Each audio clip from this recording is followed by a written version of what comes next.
40 سال کے والد صاحب ہیں، بڑی عظیم ہستی ہیں، مگر ایک وقت ایسا آتا ہے کہ ان کے بیٹے 118 سال کے ہو جاتے ہیں۔ والد صاحب کی عمر 40 سال ہے، بیٹے 118 سال کے ہو جاتے ہیں، اور جی ہاں وہ سگے والد ہیں۔ اور دوسری بات یہ کہ ان والد صاحب کے جو پوتے پوتیاں ہیں وہ بھی ان سے عمر میں آگے بڑھ جاتے ہیں۔ یہ سب کیسے ممکن ہے؟ یہ قرآنی واقعہ ہے، اور یہ حضرت عزیر علیہ السلام کا واقعہ ہے۔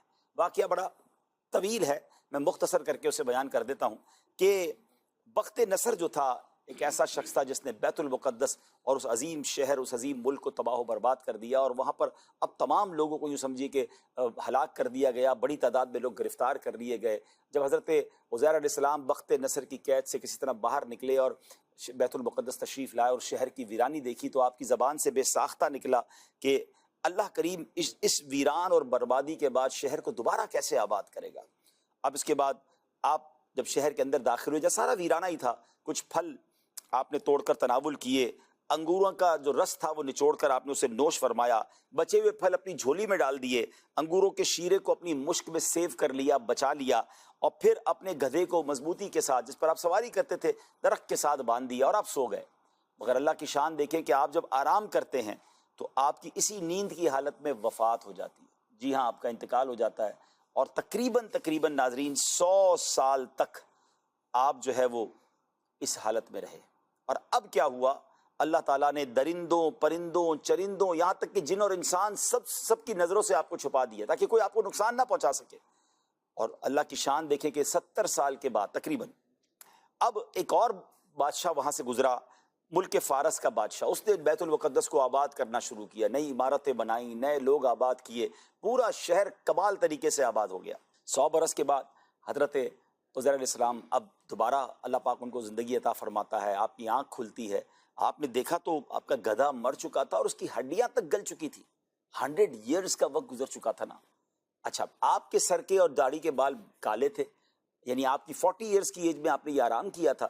آپ جب 100 سال بعد جاگتے ہیں تب بھی آپ کی عمر مبارک ہوئی۔ قدرت کی شان دیکھیں، قدرت کا نظارہ دیکھیں۔ اب جو پھل آپ نے اپنی جھولی میں، جو تھیلے میں رکھے تھے، وہ پھل بھی پراپر ویسے ہی ہیں، جو انگوروں کا شیرہ ہے وہ بھی ویسے کا ویسے ہی ہے۔ تو آپ نے سوچو بچار میں تھے کہ آپ پر وحی نازل ہوئی اور اللہ تعالیٰ کی طرف سے سوال کیا گیا کہ اے عزیر، آپ کتنے دنوں تک یہاں رہے ہیں؟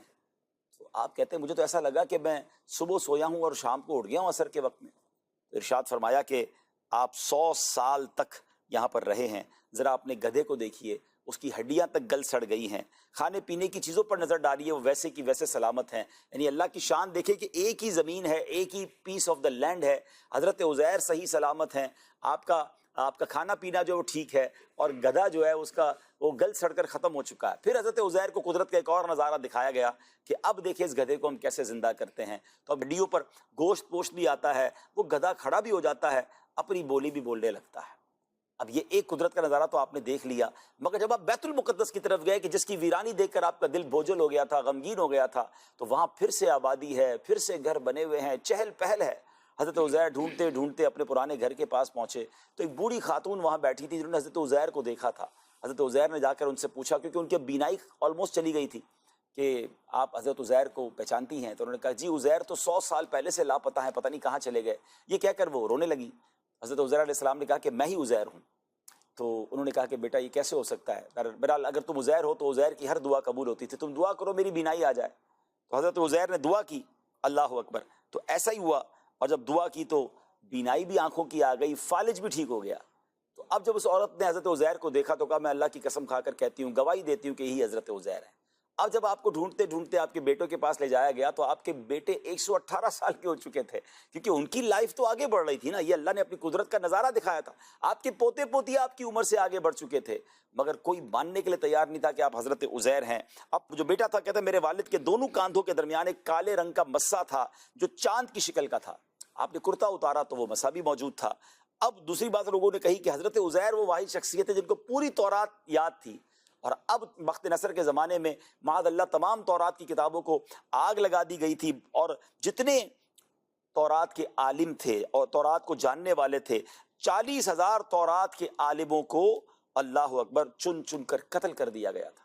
اب کوئی تورات یاد کرنے والا یا تورات کا حافظ نہیں ہے۔ اگر آپ حضرت عزیر ہیں تو آپ کو تورات زبانی یاد ہوگی، آپ نے زبانی پڑھنا شروع کر دی، مگر کوئی کنفرمیشن کرنے والا نہیں تھا کہ یہ تورات پڑھ رہے ہیں۔ اب یہ الگ معاملہ کھڑا ہو گیا۔